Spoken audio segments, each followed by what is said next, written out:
I work as a waitress at a diner in the Midwest. A few weeks ago, a customer appeared at one of the booths. I say appeared because I never saw her come in, and I never heard the bell above the door ring. It had been a pretty busy evening, though, so I could have simply missed it. I walked over to take her order. She was sitting with her back to me, her wavy hair pinned up in an old-fashioned style, like she had stepped out of an old movie. It was hard to tell her age from behind, but I guessed she was around 60. She sat perfectly still with flawless posture. When I stepped around to face her, I gasped and dropped my pen. She wasn't breathing. Her lips were slightly parted. Her skin was wrinkled and dried out. There was no movement at all, but it was her eyes that made her look dead. They were unblinking, vacant, and sunken far too deep into their sockets. Oh my God. I took a step back. Then the old woman turned her head and said in a raspy voice, "Just coffee, please." She blinked, alive after all. "Oh, of course, of course." Cream or sugar? Just black." I hurried off to get her coffee. When I glanced back, she was sitting perfectly still again. When I brought her check, she placed a $50 bill on the table. I was about to tell her I didn't have enough change. After all, she had only ordered coffee. But she said, "It's all right, dear. I'd like to pay for dinner for that lovely family." She gave a slight nod toward a family eating at the corner booth. They were regulars. They came in every Sunday with their children. The parents were divorced. The kids lived with their father, and their mother picked them up on weekends. The diner sat halfway between the parents' homes, so they met there to discuss plans for the upcoming week. They always tipped well, and the children sometimes drew pictures for me. "Really?" I asked the old woman. "That's very kind of you." Without another word, she stood up and left. The family was pleasantly surprised when I told them their meal had been paid for. They asked who had covered the bill, and I told them it was the woman from the next booth over. One of the children looked over and said, "I didn't see any woman sitting there. Strange." The next time the old woman appeared was several weeks later. It was after midnight, and once again, I never heard the bell above the door ring. I was wiping down the counter when I looked up and saw her sitting in the same booth, motionless, like a statue. I walked over to take her order. I considered mentioning the family. I hadn't seen them since the night she paid for their dinner. That was unusual. They came every Sunday, and then suddenly stopped after that night. As I approached the booth, the old woman suddenly took a deep breath. It struck me that she had been sitting so still that I hadn't even been sure she was breathing at all. She turned toward me and said, "Coffee, please. Black." Of course. As I prepared her coffee, I tried to work up the courage to ask her about the family. I was heading toward the coffee machine when the bell above the door rang and Carlos walked in. Carlos was a friend of my boss. I was friendly with him too, and he liked stopping by from time to time. He ordered a burger and started talking about his ex-girlfriend and her new boyfriend. Then, with much more enthusiasm, he told me he had gotten a dog. He even showed me pictures. "Carlos, I don't mean to sound rude, but she looks unhealthy," I told him. He laughed. "That's true. That's why nobody wanted her. So I couldn't leave her behind." "That's sweet of you, but that dog looks like it has rabies." "Mange?" "What?" "Not rabies, just mange." He started telling me how he had rescued her when I heard someone cough and suddenly remembered the old woman. Damn it! I'd completely forgotten her order. I hurried over with her coffee and set the cup down in front of her. Then I asked if she wanted anything else. She placed a $20 bill on the table and said, "For the burger for that nice young man." She didn't even touch the coffee I had brought her. She simply stood up and walked away, ignoring my question. "Are you sure? Why do you keep paying for—" "Hey!" Carlos called out. you talking to? That woman. I turned around. She was already gone. What woman? It's just you and me in here. Are you okay? Are you high or something? I looked down at the money in my hand. It was definitely real. Burgers on the house, I told Carlos. Seriously? Thanks. He finished the last bite, jumped up, and said he was running late. I have no idea where he was going at 1 a.m, but that was Carlos. Then he rushed out the door. The next day I found out he had been shot. My boss told me. We were talking about dogs, and I mentioned Carlos's mangy shelter dog. My boss suddenly grew serious and told me that Carlos had been attacked on his way to a bar the previous night.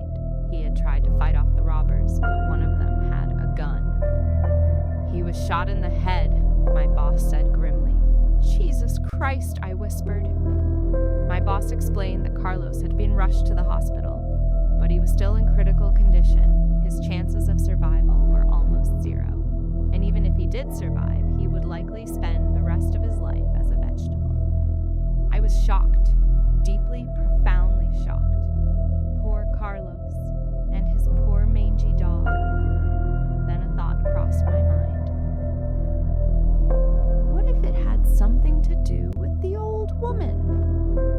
And what about that family who used to come every Sunday and then suddenly disappeared?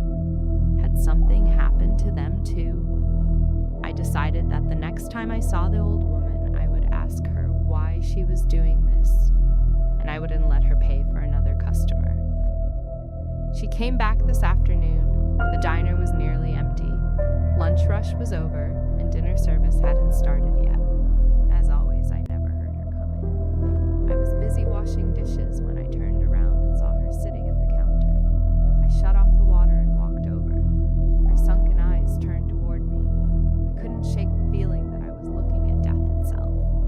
Then she took a sudden breath as though she had forgotten how to breathe and said, "Coffee, black, and..."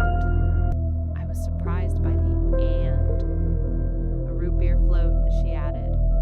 I nodded silently and went to get the drinks. I glanced around the diner. 3 tables were occupied. An elderly couple, a family with a teenage daughter, and a woman working on a laptop. Although I should have brought the old woman her drinks immediately, I made sure everyone else had the chance to pay their bills first. The couple and the woman with the laptop paid and left, but the family was still eating. I brought the old woman her coffee and root beer float, but I was determined not to let her pay for them. She didn't react when I set the drinks down. I spent the next several minutes anxiously waiting for the family to finish their meal. The old woman cleared her throat.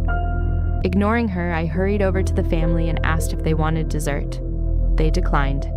So I asked how they wanted to pay and quickly brought them their check. Only then did I return to the old woman. The drinks in front of her were untouched. She placed a $10 bill on the counter and said, "This root beer float is for you." "Oh," I said, and a chill ran down my arms because somehow she knew that root beer was my favorite drink. "No, I'm sorry, but I can't let customers buy me drinks. It's against the rules." "I insist," she said as she stood up. "Wait, I'll pay for everything." I quickly pulled out my wallet and placed $10 on the counter. "I'll pay for your coffee. It's on the house because you had to wait so long." She frowned. "Accept the gift that has been given to you." "No, I'll pay for the root beer float even if I never drink it, and your coffee is free." I picked up her bill from the counter, held my breath, took her dry, wrinkled hand, and placed the money back into her palm. She let out a slow breath, then she left. I didn't turn around as she passed me. I never heard the bell above the door ring, but when I glanced over my shoulder a moment later, she was gone. A feeling of relief washed over me. That evening, during the dinner rush, nearly every booth was full. The bell above the door rang. And there they were, the family, my regular customers. It was a weekday, and I hadn't seen them in a long time, so I was genuinely surprised. I seated them at their favorite booth, and when I went over to take their order, I told them how much I'd missed seeing them and asked where they had been. "Oh, it was absolute chaos," the father said. "When we left that night, I don't know if you remember how hard it was raining. The car started to skid and went off the road. I lost control. We drive a minivan, and those things roll over way too easily. That's exactly what happened. It rolled. Actually, it spun across the highway, went through a guardrail, and tumbled down an embankment. I swear my soul left my body," the mother said. "It was terrifying. We just couldn't bring ourselves to come back here for a while." "I hope nobody was seriously hurt," I said, stunned.